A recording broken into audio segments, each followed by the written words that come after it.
set Uriah in the forefront of the hardest fighting and then draw back from him so that he may struck down and die. So David orders the assassination of Uriah. And Job tells David, your servant Uriah the Hittite is dead. Okay? So I've done what you've asked me to do. Okay? So in the Bible, what it tells us is that David fell in love with Bathsheba and his heart took over him. And that led him to go kill Uriah.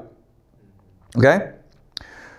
But if you think about it, what probably happened was reverse, where David becomes jealous of Uriah, and he becomes fearful of Uriah because he's so popular with the soldiers, okay? Because that's how David got the throne, by betraying Saul. So he's afraid that Uriah will betray him as well, okay? So he probably ordered the assassination of Uriah to prevent this threat from arising. And then what do you do to show that you're better than your worst enemy? If you have an enemy, how do you prove that you are better than he is? You go marry his wife. Okay? So that's the real story. Okay? The real story is that David felt that Uriah was being better than him.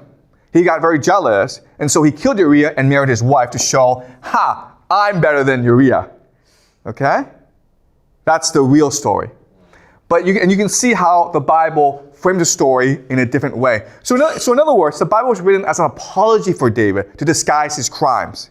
And the story of Genesis was written to show that God favors David, okay? Because if David is fallible, but what David does that's really important is that he admits his mistakes and he reflects and he improves. And that's what God does as well, okay? So David and God are the same people, and that's why Yahweh favors David above everyone else.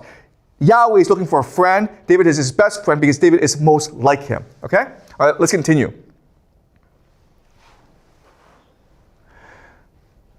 Okay, so the wife of Uriah, Bathsheba, she hears that her husband is dead, and she cries. And then after her mourning is over, David and Bathsheba marry and have a son together. Okay? Then Nathan, the prophet, goes to David and tells him a story.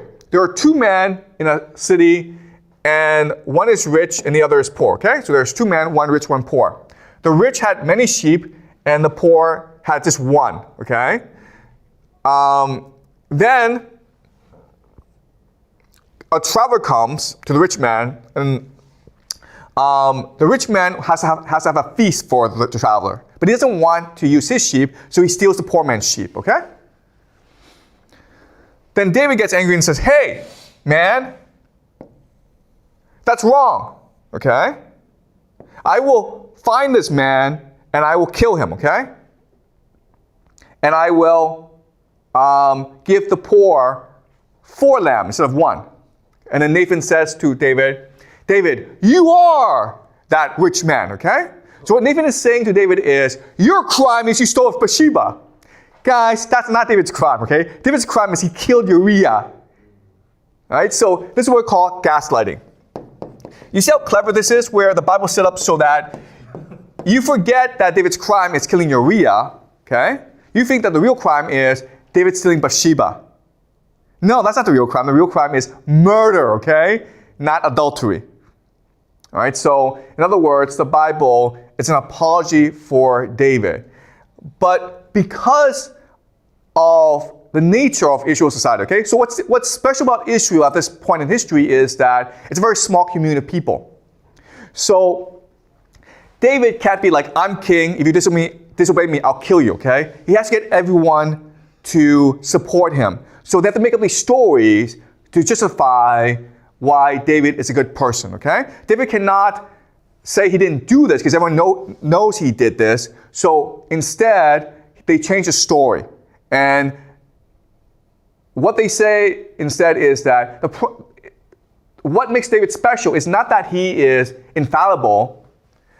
What makes him special is that he's a poet. And he is capable of reflection and forgiveness,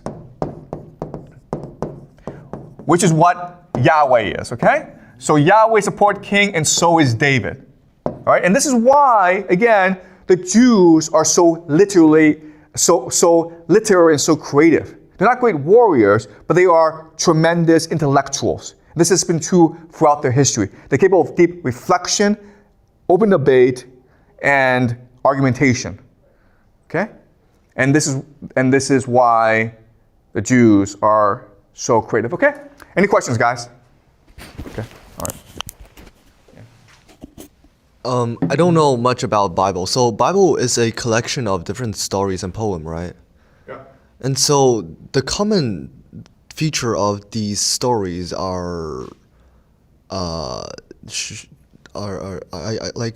can't really tell the common feature between this story and the previous story about Rachel and Leah. Okay, all right. Okay, so that's a good question, okay? So let's go over some basic introduction to the Bible, okay? Okay, so the Bible, it's a library, okay? Bible means books in Greek. So it's a library.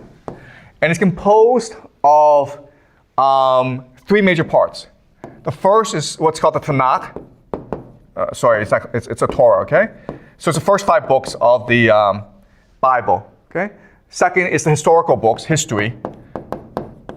And then you have the writings, okay? Which include poetry. Okay, so the problem of the Bible is that it was actually constructed much later than the time of David. Okay, so David was about 1000 BC, around this time, okay? And the Bible, we think, was constructed about 400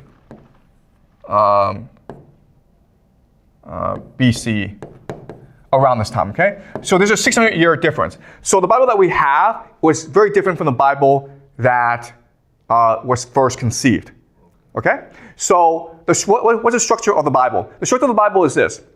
It's a history of the people of Israel, okay? Remember, Israel is a fake nation.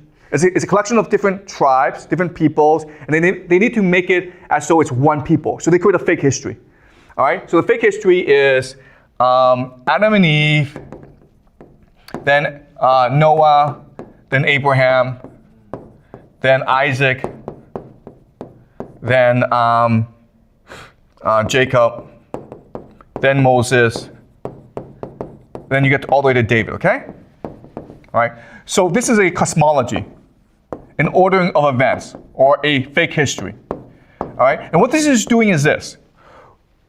It's combining all the different tribes and groups of Israel together into one family history. Okay, so remember, you have the Egyptian priests, you have the missionaries, you have the nomads, you have the hill people. Okay, so Egyptian priests get explained away by Moses.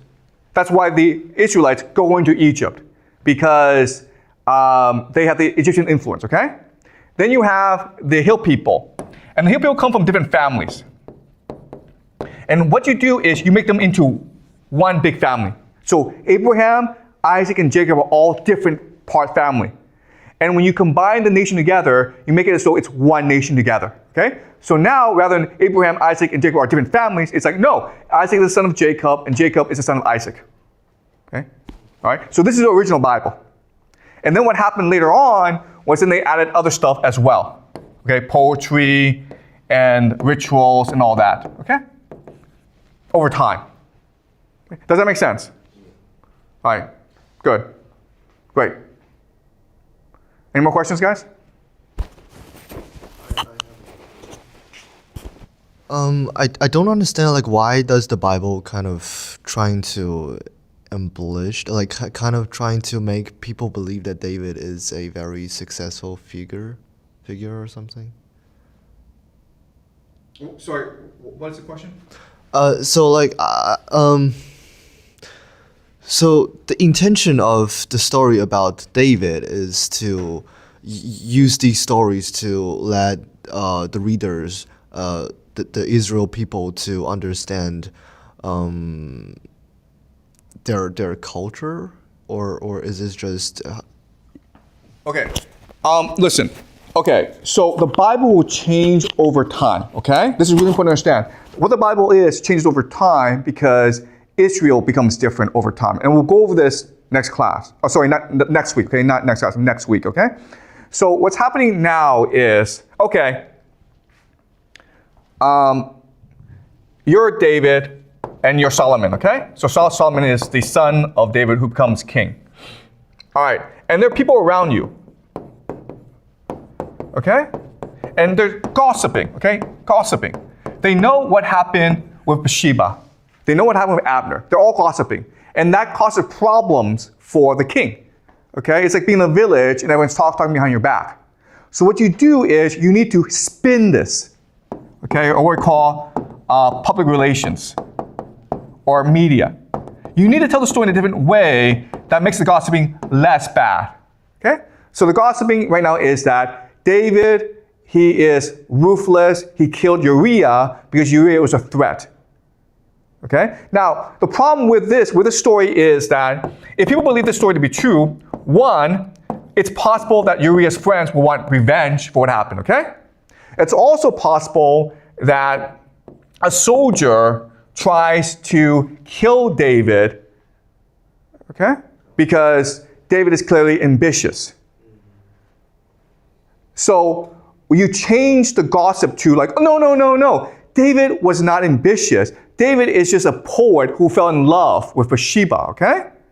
Now people think that David is just irresponsible, okay, infallible. But this is a lot better than people thinking that he's a ruthless killer.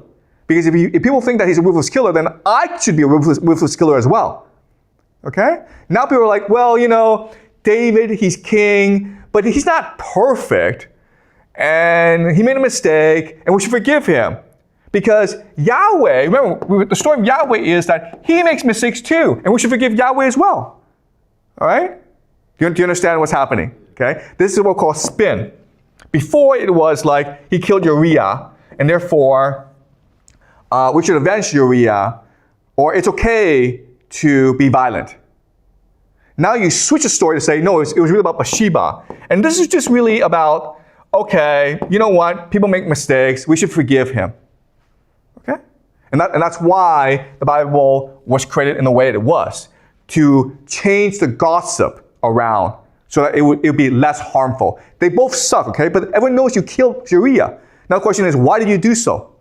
Okay? You don't want people thinking that, hey, David killed Uriah because he saw you as a threat. Because then people will think, okay, then we know that David had to kill Saul as well. Okay? Now you have a huge problem on your hands. So you switch, it's like, no, it was just Bathsheba. Okay? Does that make sense? So Bible is used like a tool to like Israel people to like kind of manipulate their values. Okay, all right, listen. All right, very simple. Remember this. Writing. What is writing? Writing does three things. First is legitimacy, okay? To explain that this guy should be the king because that's the will of God. Second is unity. We are one family, guys. We have the same values. The third is differentiation. We're different from other people, okay?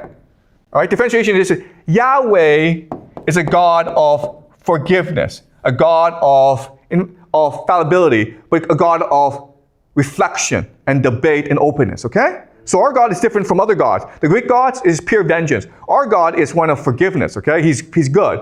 Unity is we're just one family with one history, okay? And legitimacy is that David is a poet king, which is just like Yahweh, okay? That's why Yahweh favors him. Does that make sense? Okay, that's what the Bible was constructed initially to do, but over time, its nature will change. It's something we'll discuss as we go along. But when the Bible was first constructed, it was constructed as propaganda. But Yahweh is, okay, the Yahwehs, or the J, she uses opportunity to create beautiful stories that become living entities, living memories onto themselves, and they ignite the imagination of the Jewish people. And that's why the Jewish people are so creative. All right? All right? So, okay, and do you have any more questions? Okay, great. Okay, so we've done the Greeks, we've done the Jews.